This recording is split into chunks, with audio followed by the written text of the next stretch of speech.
We're going to talk a little bit about how you set up groups inside Cubase. Very, very simple thing to do. If you right click, you have a bunch of adding track options here. You can add FX channel tracks, which we'll get into in another tutorial. You can add folder tracks. You can also add group channel tracks. When you add group channel tracks to your track, so we're going to add a group channel track here. It's just a dummy track. It automatically adds it to the group channel group, which actually puts it in its own folder and sort of nests it all up. Since we don't need this, we're going to remove this selected track. And you notice that we've used color coding again. The FX group is set to this orange color. This pink group here represents the melodics. This purple group represents bass.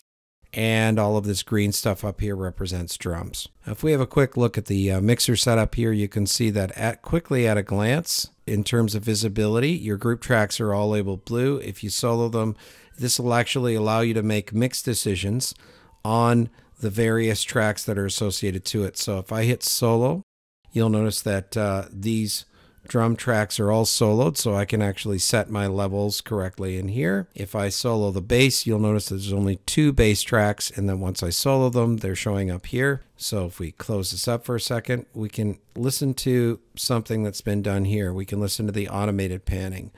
So I'm just going to right click here, and I'm going to select Show All Used Automation. And then you can see some that panning curves have been drawn in for like 3 different tracks. So if we listen to the growl buddy, you probably heard it do a hard left or hard right pan.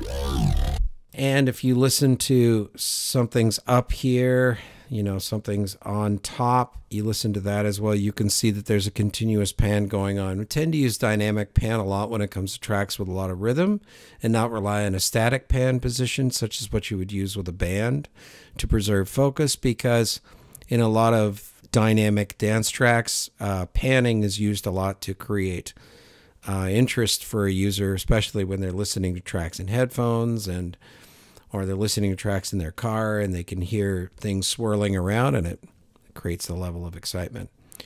So I encourage you to use group tracks a lot. In this particular example, we don't have any inserts on them. We have the inserts all running on the individual tracks on their own.